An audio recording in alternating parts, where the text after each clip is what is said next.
Hello, everybody, and welcome to Outlawed Thoughts. This is going to be a solo episode. Just gonna kind of hang out. We're gonna go through a couple stories, about 40 minutes or so. I'm not gonna waste too much time. We've got World War III drama, DeSantis versus pedos in Disney, and a bunch of other random crap revolving around oil, which might revolve around rant involving Alaska. We're gonna drink some Wild Turkey 101, just a little bit, and kick back for a bit. Starting out with this story, and really the only one that I'm going to cover for this first stream back on the internet, revolving around Zelensky. I think this should show correctly, but I will know for certain momentarily. But ultimately, what we're looking at here in a moment, yep, there we go, is Zelensky. I'm ready for negotiations with Putin, but if they fail, it could mean a third world war. Now, this coming quote out of the CNN Politics article written on the 20th by this inclusive individual, and it is simple. This was during this whole spiel that he gave, and listen, I want to be very clear here. The only part of this article that really matters to the context of the rant that it kicked off in my head was this headline, because I did read into this, and it is true. This is kind of what he's saying. I'm ready for negotiations with him, but I was ready for the last 2 years. And I think that without negotiations, we cannot in this war, he told CNN's Fareed Zakaria. I think that we have to use any format, any chance in order to have possibility of negotiating, possibility of talking to Putin. But if these attempts fail, that would mean that this is a third world war, he added. Now, this is where I'm going to stop reading the article and go into a bit of a rant. Because I have seen people from the left and people from the right and people in the libertarian space and everybody talking about this fucking Ukraine and Russia issue. And I have said from the very beginning, just like I've said with every one of these foreign interventionist bullshit conflicts that the U.S. stirs up all across the world at this point, that we need to just cut off involvement, that it needs to be the word of the people who are sane that this conflict is retarded from the very get-go, and we're not going to be involved in it. The people who are smart are saying that, and that's good. But also look at the players involved and look at how everything is playing out. Zelensky is an actor through and through. He's been put in place, in a way, and he is a puppet, And at this point, he wants to garner some kind of control over the situation, which is Ukraine, so that Russia doesn't completely take it or that he can negotiate the biggest portion he can. But people are playing games with people's lives. And when this guy is calling for a world war, he is saying that, right? This is the same guy who was asking for no-fly zones, right? This is what this is. This is goading the United States and the rest of the world, European countries, into a world war. Something that I think everybody should be looking to fucking avoid. It just is, a bit fucking insane these days, looking out and seeing how everything is fleshing out within this Ukraine whole kerfuffle. And somebody like somebody like Biden, who has zero backbone. And everybody asks, like, what was Russia's problem with, say, Trump? Why didn't they do this shit when Trump was in office? The real reason they didn't do this shit when Trump was in office was because he was a wild card. And I really do believe that. Like, he was getting involved with Middle Eastern countries. He didn't really care about the fucking commies, the Russians over there. And he was bird dogging and calling out China constantly. So he didn't really have an eye for Russia all that much. Other than the interactions that he did. Now, the left ran with this whole conspiracy theory that he was in bed with Putin, which was complete and utter fucking bullshit. The truth is that if you really want to get down to the facts, Trump's negotiations, his interactions with Putin, I thought were pretty agreeable. He seemed stern. Putin seemed to understand that he was dealing with somebody that wasn't a complete pushover. And I never thought Trump was a complete pushover. I think he was vying and very smart. He knows how to vie for a good position within his own area of expertises, which is business for the most part and stuff like that. That's why I think he was so in bed with the Israelis and Saudis, because it made fucking sense. That's where his business ties were. So moving on, past the whole war rhetoric, we've got DeSantis versus Disney. Showdown bolsters Florida governor's standing in GOP. So I want to talk about this story, but only briefly, because we're going to move on to some more important things. These are the types of stories that the mainstream media have been running with for this last week. But there's another piece of news involved around the Disney escapades in Florida and California and all over the place that is much more important. Specifically, a Polk County sting operation, which rounded up, I think, 108 people or something like that. They arrested a bunch of pedophiles, people who were reaching out to try to get in touch of some 14-year-old, less than legal women, or less than legal girls, rather, in Florida, which, for the record, what? These sting operations, because we've seen these popping up more and more and more. And I wonder why nobody thought of this, like, before. Because I'm just now hearing about these major sting operations. It's fucking weird. Like, I don't understand why that is the case. We've got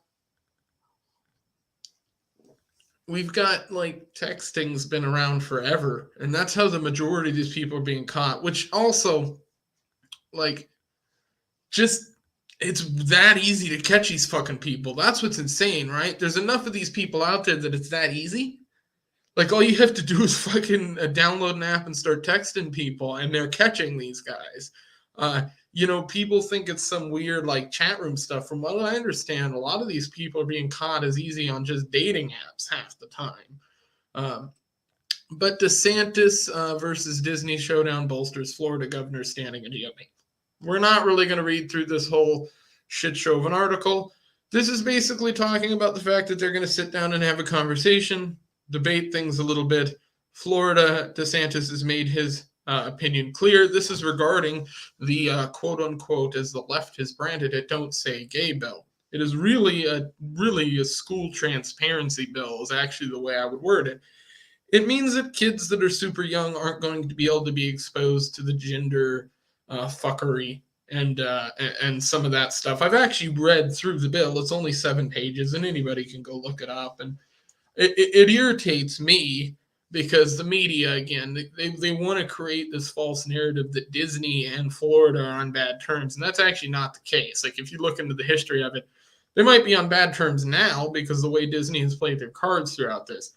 But all of the Disney properties get basically, they just bend over whatever state they're in, and the state allows them to do it because they get tons of tourism to that area, right? So, like, Disney literally has Disney World in Florida, literally has their own city.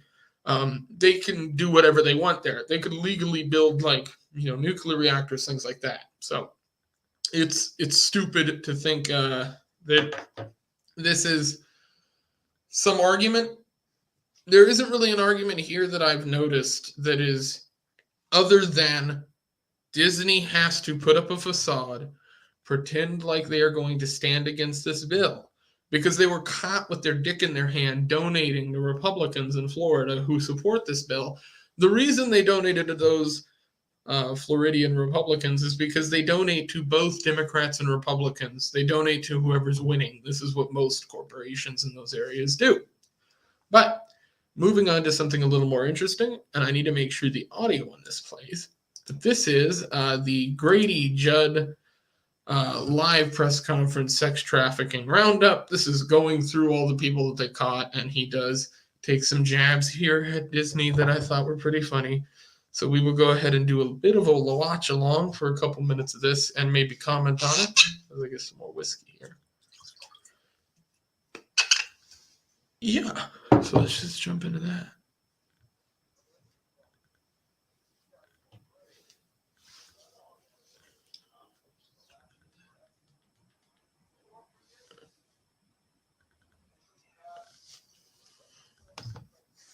Give me one moment. I gotta share that audio.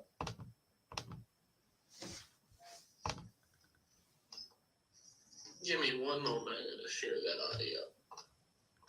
We got an echo. All right.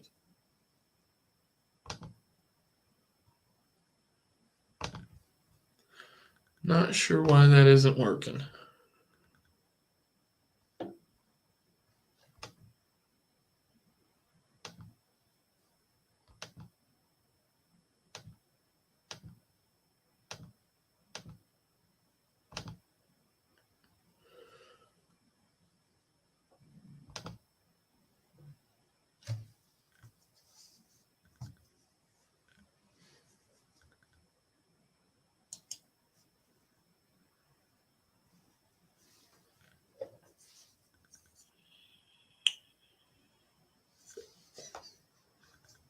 All right, well, we're going to skip the video. We're going to move on to this right here. So this is the breakdown of that video, which is multiple Disney employees arrested as part of Polk County prostitution and human trafficking sting. The Polk County Sheriff Office announced they arrested 108 people during a 6-day human trafficking campaign titled Operation March Sadness. Among those arrested were multiple employees of the Walt Disney Company and their subsidiaries. A press release from the Polk County Sheriff Office detailed the campaign saw detectives identify prostitutes who posted online advertisements as well as the Johns who were seeking out the prostitutes via online communications with the intent to identify and free any victims who were being forced into prostitution, human trafficking, or any participating in the trafficking of victims. It also states detectives also identified and investigated adults who engaged in online sex.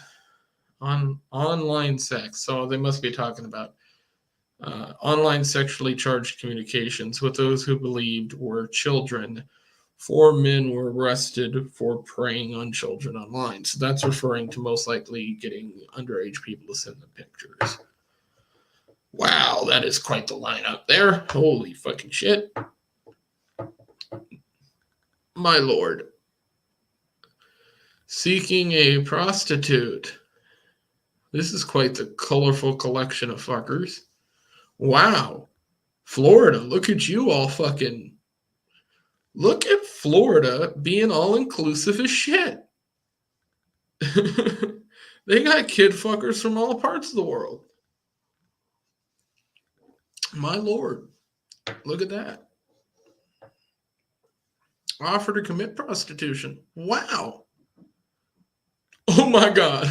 Oh my God. They got a couple dudes in there. There's some booty tickling going on in there, I think, somewhere. My man, what is this? Says Phillips looks like somebody's grandfather. What in the Lord? I know this is not a funny thing, but I have to take note that these people are pieces of shit. So it's okay to laugh at these humans. The actions they did were fucking horrible, I suppose. Although, I don't know, is all of these people, was it all kid fucking? Or was some of this just regular prostitution? That would be the question I have, how much of it is. Yeah, see, this isn't just, that's a little different. So I don't know. That's weird. Operation March Sadness news conference. We're not going to go into that. Yeah, so that's the story there. I just thought it was funny that Disney, who's arguing with DeSantis about this Don't Say Gay bill, they put on this facade that they're all happy-go-lucky people that are supporting the LGBTQ community and all this good shit. This is the same company that filmed Disney's Mulan, where there was a genocide being committed, and that's, the whole Uyghur Chinese thing, and that is, do your own research on that. I'm sure we'll cover that eventually. I'd rather have somebody on to interview about that, not on a drunk night stream. This is the same company that's done that, the same company that really obviously clearly hasn't done enough work vetting the fucking pedophiles they have working for them. or just scummy people in general. And I think Disney is just one of the worst companies involved in the whole crony capitalism thing. They are entrenched in whatever state government they reside in. Louisiana Oil Companies faces challenges trying to ramp up production. We're doing all we can. And this is a funny story to me. Why? Because the reason that it's taking them longer is because the oil machines are literally rusted. They have been sitting for so long because no one in the U.S. can fucking produce oil that they are literally rusted. And one of the reasons why I find that a little bit amusing is because I live in a state like Alaska, a state that has been absolutely devastated by fuckery from the federal government. We have a state that is full of resources, and the high majority of it cannot be touched. The reason it can't be touched is because the federal government has got their dick so far up the Democrat and Republican side of our government that they own this state. Moving on, Biden is set to meet, the White House is set to meet. What does that mean? I've always seen this. I saw this when I was a kid. This was always something I thought. White House to meet with top oil. Does this mean that they're just did they just move the White House to whatever country the oil execs are in? They just, fly it out. It seems pretty stupid to move an entire building. White House to meet with top oil bank CEOs on Russia sanctions. ExxonMobil, JP Morgan, Marathon Petroleum expected to attend White House meeting Monday. So this is interesting. This meeting would have happened today. So I have not done research into how it went, but we will cover it in the future. It is funny to see that they're going to meet up, talk about all the things that they have set up themselves, because a great deal of what happens in the world of the oil industry is decided behind closed doors by these fuckers. And so that is going to close out the coverage of the random news stories that I had to talk about. We will go ahead and stop all that noise. Turn back on the camera here, although I'm not sure exactly how. So give me one moment. There we go. So, hey, we're back. I had to do that because the internet was giving me shit. So it works better to do it this way. But we are going to talk about the Libertarian Party, how I got here, my life a little bit. Why? Because I haven't done it on the channel yet. It wasn't something that I really did. I just kind of went through the motions, talked about, new stuff from the get-go. So this will be kind of my story, how I got here and who I am. And to start that off, we're going to need more whiskey. So I am 22 years old. I live in a place called Seward, Alaska. It's right here on the coast in the state. It's a goofy little town with like a population of 2,000 people. But it's a huge tourist boom. So during the summer, we get a big tourist industry here. I work in hotels, mostly doing audit work. And eventually, I'd like to change that. And there's a lot of stuff that I'd like to do differently, but we're working on all that. I got to move out of this apartment in August, so the studio is going to change around then. But for now, this is how this whole setup's going to look, just temporarily. I've got like a little old radio back here, some books and random crap, and I'll eventually have a little bit better of a bar. But once I move out of this place, I will have a house, and the plan is to build a more professional studio, as well to start doing some different content that is not purely political, purely news-based, purely funny. It's going to be a lot of like maybe traveling around the state and looking at some abandoned places and going metal detecting, stuff like that. But I want to give the story primarily of how I got to the Libertarian Party and why I guess I'm here in the first place. Because not everybody is here, obviously, but hopefully everybody who watches this stuff is at least aware of what we're doing. But it is what it is. So I in 2015 or 16 really started to look into politics. Before that, I didn't really care about much of it. It wasn't something that interested me personally. When I did start looking into politics, I realized that it was a cesspool. I was not raised around any single political philosophy. I would argue that both my parents were neither purely Democrats or purely Republicans, although they voted Democrat the majority of the time. I didn't really form my own political opinions until I worked and really kind of saw money. I would say that was the first introduction I had to really realizing that there was something else going on in the world other than just the talk that you hear as a kid about politics, which is never really important talk. It's, about random bullshit. So you start getting paychecks and you start looking at things and realizing that there's money that goes places, that there's all this stuff moving around you that the government is involved in.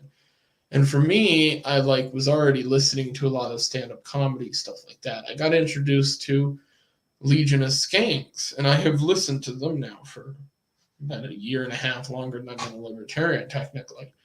And I was introduced to Dave Smith through that, and so I started listening to his show.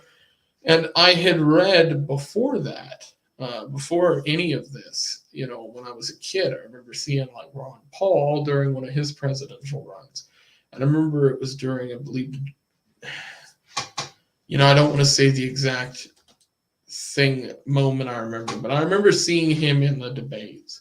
And that was, so I knew who Ron Paul was, and I had listened to some of that. I remember hearing him mentioned when I was a kid. So when Dave Smith started talking on his show about his political opinions and introducing books and different things, I started listening to Tom Woods. And that eventually led me to just starting to look more and more into things. I read Anatomy of the State. I started reading some of Mises's stuff. And that was really kind of where it all started. I'd say it kicked off full bore just last year when I went to a couple libertarian events. One of them is not as much libertarian, but I went to the Young Americans for Liberty convention thing in conference or whatever they want to call it in Florida, and I got to meet some people in the libertarian kind of bubble that I think are interesting, and getting to meet them was something really special because it showed me that there were people that actually kind of gave a shit in the party, that were interested in actually getting some things done. So that was really cool. And then because that event went so well, I turned around and went to another event and followed it up by going to the Tom Woods 2000, his 2000th episode of his podcast taping. I got to meet so many of the people that I've talked to online. It was insane. And that event really kind of cemented things for me that this is the party that I need to get involved in. This is kind of my home politically, regardless of whether people accept me or not. This is just I'm going to call myself a libertarian. I'm going to preach the opinions that I have politically, and if people agree or disagree with me, great. Eventually, I'd like to get more involved in the LP itself, but for now, I don't really have the time. I'm more helping out organizing stuff here in the state of Alaska for the Libertarian Party Mises Caucus. And from there, I'm hoping we can get some real work done. And then eventually I can have some time opened up to get more involved in the LP side of things. But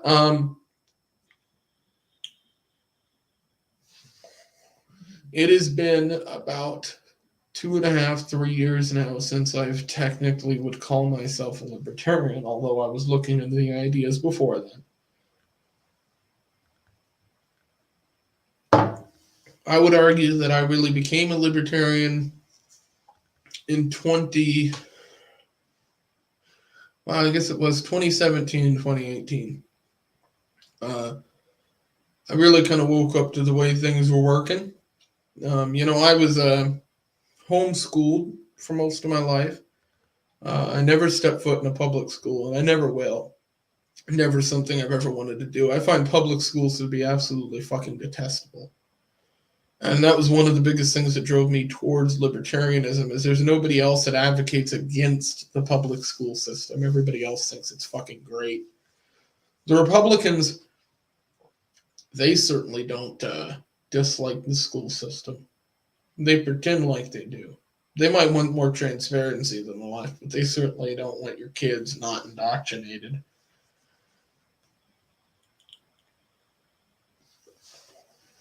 So I got involved with the Libertarian Party, and after that, I kind of just said I was a libertarian. I don't really believe in the party politics crap as much as people do. Support your affiliates and all that, and do the work. That's what's important. And you know what? The whole idea that everybody has to be out there breaking their back for the party isn't necessarily true either. If you can introduce 8, 9, 10 people to the ideas of libertarianism, bring them into the fold, that's very useful. There's some people like myself. I don't have a ton of time right now. So I'm. It feels bad, but I am getting a lot of help from other people, which I hate doing, but it is what it is.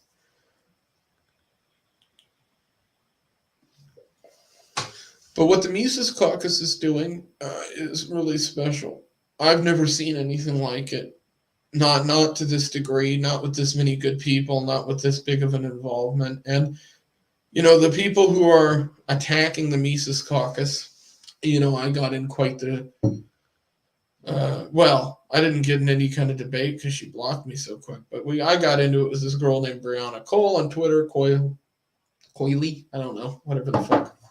On Twitter, who posted some commie shit, so I did an edit and trolled her a little bit, and some people were angry about it. The thing is like, I don't know, if you say stupid shit, I'm gonna call you out for saying stupid shit, and everybody should do that, because I say plenty of stupid shit. I said plenty of stupid shit in this fucking 28-minute stream.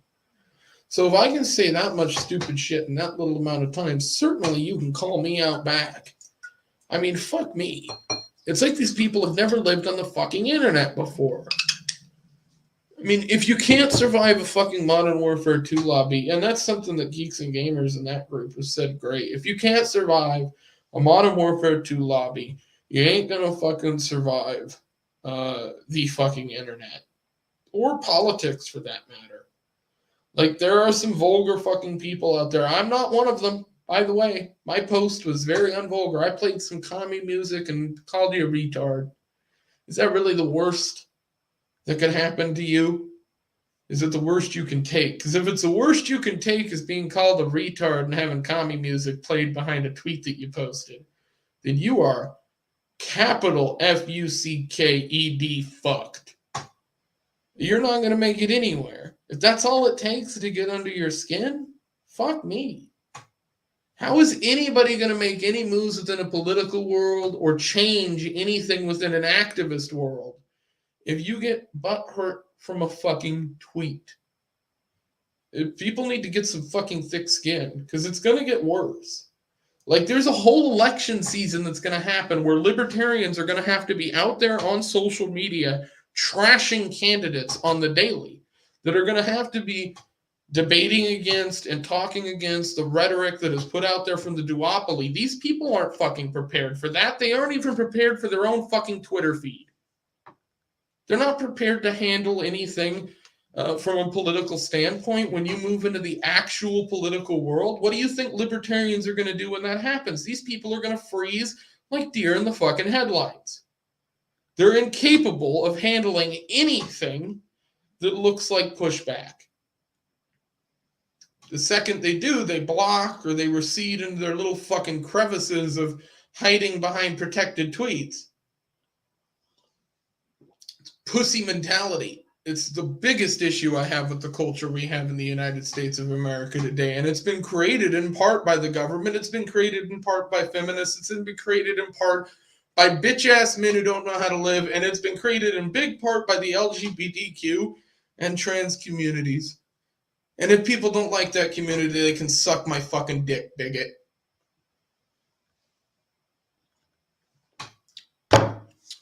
Treat it like it is. You can be a libertarian and have a problem with the way that our fucking culture is going. People seem to fucking forget that. I don't agree with the decisions that are being made from an LP perspective on the outlook that people have on the world. You know, we are one of the few parties who have a chance to say that abortion is wrong. And I think there's a reason a party like that hasn't existed to any substantive force, and it's because it's really fucking bold to say that. But yeah, I don't know. There's certain things in that regard that I disagree with the LP on, and I think it's just big cultural problems. I think we have a huge problem. We have a huge problem within culture in this modern era. It's fucking bad. I mean, you don't just see it within politics. You see it fucking everywhere. Our media is destroyed, you know. I like watching some of these YouTubers that cover similar stuff on that regard. But, like, look and really look into it. They can't produce anything with any substantiable heroes or real figures to look up to within media. And every time they cast a fucking film, the white people are the evil people, and whatever other race or ethnicity they can throw at you is immediately the natural good. There's a reason why they're putting that in all the media. Like there is. And the Hollywood media companies have always been in bed with government adversaries. I mean, since the Cold War, that's been involved with. I mean, that's very well documented, very well known. Same thing with the media. You know, we all accept the fact, we all know that the media was in bed with the government throughout the 50s, 60s, 70s, 80s, 90s, but we just think for some reason it just magically stopped. What the fuck kind of topsy-turvy world are we fucking living in? And I see libertarians who can't even have, I mean, yeah. I am glad that any libertarian that feels the way that these fucking abscesses of humans feel, if those people want to leave the party, I'm perfectly fucking fine with it. And bon voyage, motherfucker. Well, I'd say that was a fun stream. I don't know about you guys. This is, yeah. It's just one of those days, you know. Sometimes you get a little bit pissed off with the way things are going. And I look out with the way the party's handling culture, and I don't agree with it. There's nowhere near enough people involved with talking about the cultural problems that exist from a libertarian perspective. So I think this channel is going to be a place where that happens a lot more over the next few months as we roll out some new streams and some new recorded content and some new good stuff. I finally got the microphone sounding a little bit better and all that jazz. So, yeah, I'm excited for what is to come. If you want to see anything special, you can follow me on Twitter. If you want to reach out, same deal, follow me on Twitter. Want to see edits? I do some edits for the Swamp Creatures Network. A bunch of guys out of Florida. They're great. So check them out as well, and I will talk to you later. Peace.